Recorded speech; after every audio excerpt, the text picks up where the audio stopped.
Are you tired? I'm a bit tired, to be honest.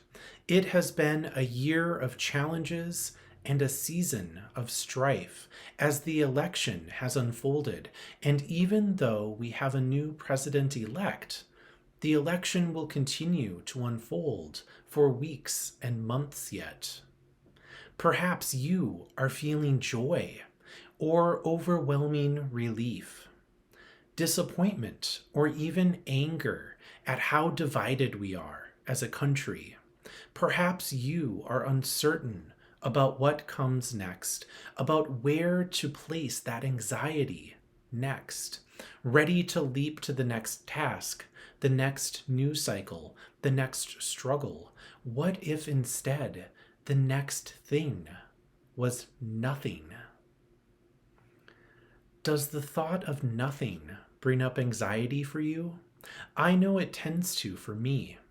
I'm someone who always has a something next. In fact, I tend to have many somethings next on the horizon. It is part of what keeps me going, the pole of goals cast out ahead of me. Finding time to recharge and to rest are important this year and every year, this season and every season. The idea of observing a Sabbath is key to religious tradition for a reason.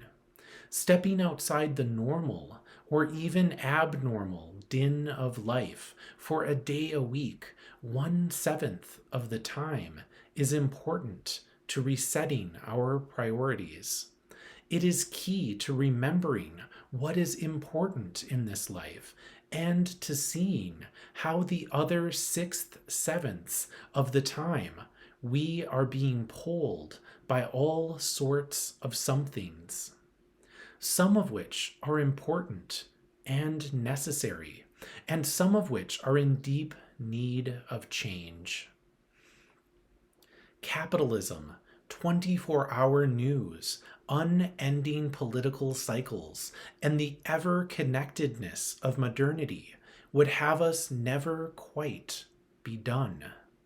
Always to strive for the next thing, to shop for the next thing, to work for the next thing. There is no enoughness within most of the ways our society operates today.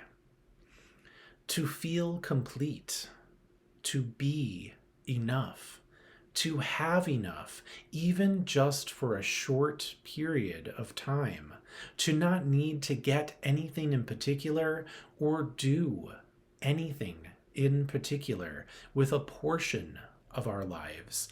Again, not the vast majority, but for a seventh of it, to take a break, to be outside the normal currents of our world. What might that feel like?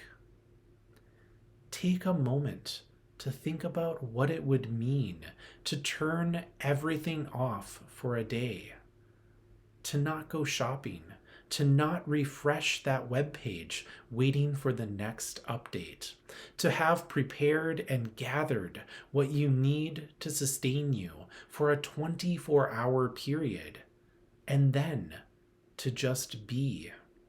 To be with yourself or with those you love most, and to be alive, not for any other purpose. I admit it can sound downright stressful to not do anything in particular.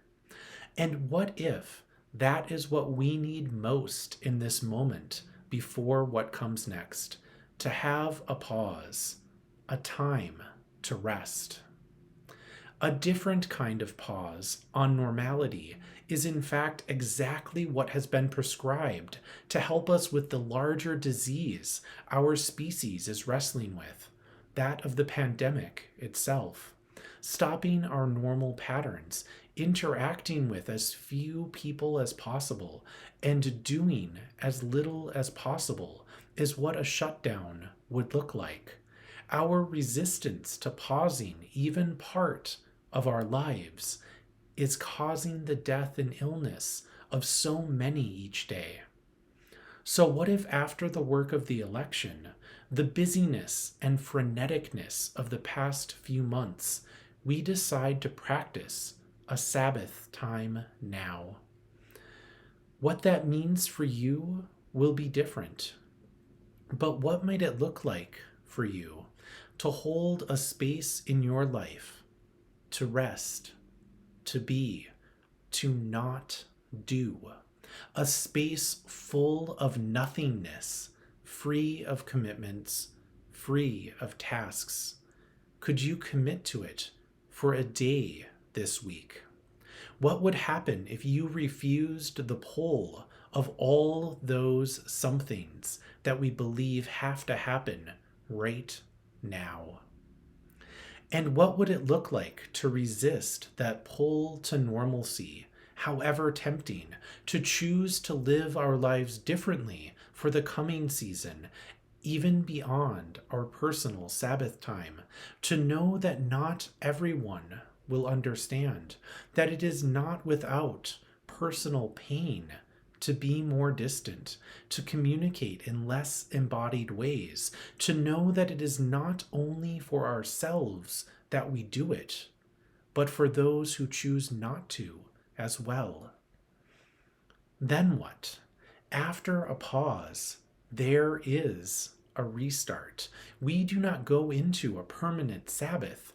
It is not even supposed to be the majority of our time, but just a slice.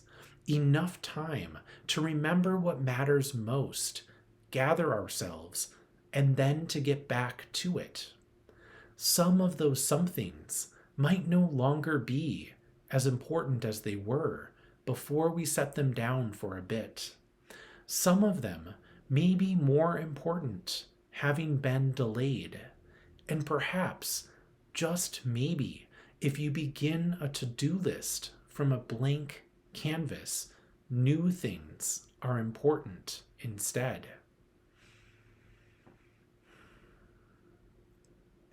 Today we know that some things are going to change in our country with new leadership.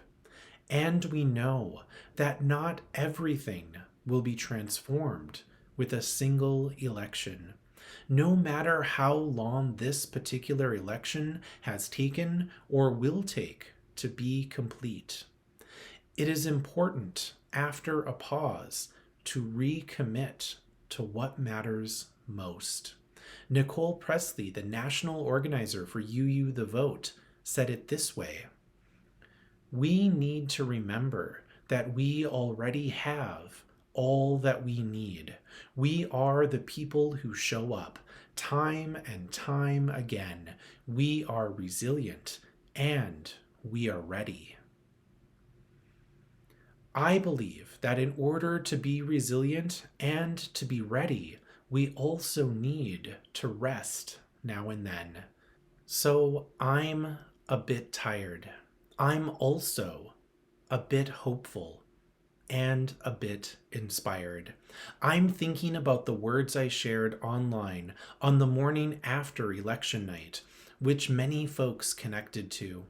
Part of what I wrote was that there was no seismic shift away from racism, xenophobia, ableism, homophobia, transphobia, or misogyny, and the use of division, fear, and hate to motivate how we govern this country. That is hard to absorb still.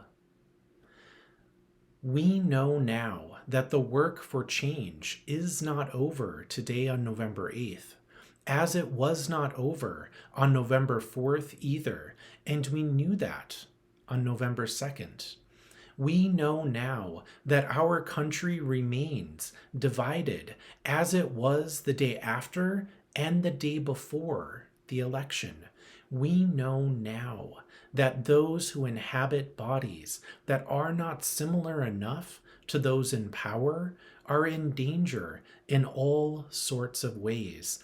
That is as true today on November 8th as it was on November 4th, and is something that has been true for centuries. What I ask is that you continue to hold the truth about what matters most deeply now. What I ask is that you remember that no matter what happens next, that it is still time to change the very core of our political, social, economic, and relational ways of being. Whether you are happy with those who occupy the White House for a particular season, the work of change will still be necessary, as will times for rest and renewal. Carve out that seventh of your life to ground yourself, to be outside the noise. No one will give you that space. Everything that our society holds up as most important is against time to reflect. And having drawn a circle around nothingness, do not let it be where you stay either, because we need you. We need each and every person to do the something they can. We need your one voice to be part of the chorus. We need your unhesitating joy. We need the breaking news of your life, a life made of all the yous you have ever been. Choose those words that will be yours. Add your voice to the harmony of your community. Remember the pain that you felt on the journey to now, because movements are made of all of these joys and pains, voices and songs, rest and resistance, laughter and tears, and hope rather than optimism. Hope in the possibility of something different from what is, and the imagination to dream up what has never been. Remember to rest. Remember to love. Remember that you can make a difference. And always remember that you were made for this moment, for this time, for this something, for this now. So may it be.